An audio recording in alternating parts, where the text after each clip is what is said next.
Hey, welcome back to Hope and Freedom, the video series where I'm walking alongside you through difficult financial times to help you find hope for today and freedom for tomorrow. Now, we've been talking about your budget and how budgeting your money is really going to get you through a difficult time, especially if you have less income than you're used to. And I hope that you have decided to live according to that budget you've set instead of just living by the habits that you used to have. But even if you have made that decision in your head, sometimes walking it out in practice while you're out in the world buying things is easier said than done. So today I want to give you some tips to help you stick to your budget when you're in the middle of that purchasing moment. Now, in my full membership program, 30 Days to Financial Freedom, I have a whole lesson dedicated to this, helping you learn how to use the best method of payment to keep you on budget when you are spending your money to buy things. I want to share some of that with you today because I think it's going to help you in this time. So let's take a look at a portion of the lesson, Card Declined, from 30 Days to Financial Freedom. Credit cards are super convenient and they don't require you to have money on hand to buy things. That makes these cards incredibly powerful, but also incredibly dangerous. If you're in debt, some of that debt probably came from credit cards. When you shop on a credit card, you're more likely to buy things you don't need. And since you don't have to pay the balance off every month, it's easy to accrue lots of debt over time. This is dangerous because credit card debt is a trap. Most cards carry high interest rates, and you can make minimum payments for years without clearing the debt. If you continue to use those cards, the problem will grow worse.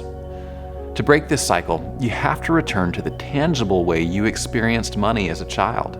So here are 4 habits to increase your discipline when you shop. Number 1, use cash for small transactions. As we've discussed before, it's easy to overspend at the grocery store or restaurants or at the mall. So set a monthly budget amount for each of those categories and carry those funds in cash. Paying cash for these purchases will make you more aware of what you're spending. Number 2, use checks for large purchases. It doesn't make sense to use cash for expensive things or to send cash in the mail. So for big purchases, as well as utilities and other recurring payments, it's safer to pay with a check or a bank draft.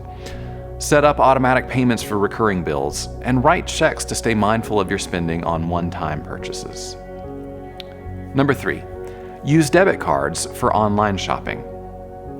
Amazon is awesome, but if you use a credit card, you may be tempted to overspend there. So switch to your debit card.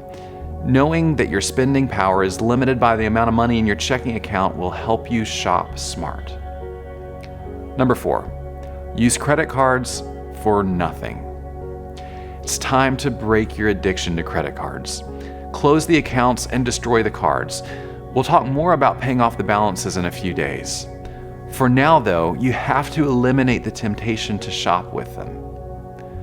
Later on, as you grow in discipline, you might be able to make all your purchases on a debit card. But even if you've never been in debt, stay away from credit cards altogether. Nothing good can come from them, no matter how many points, miles, or bonuses they offer. You know, it might be difficult to change this habit, especially if you're really used to just swiping a card anytime you buy something. But if you make this change, paying cash and writing checks and using debit cards is going to help you really keep track of the money you have. Make sure you're not spending your limited resources on things that aren't essential.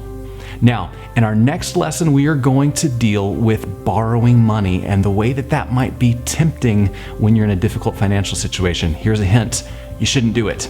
Anyway, we're going to get to more of that next time. Until we do, though, keep this in mind. Freedom starts in your heart.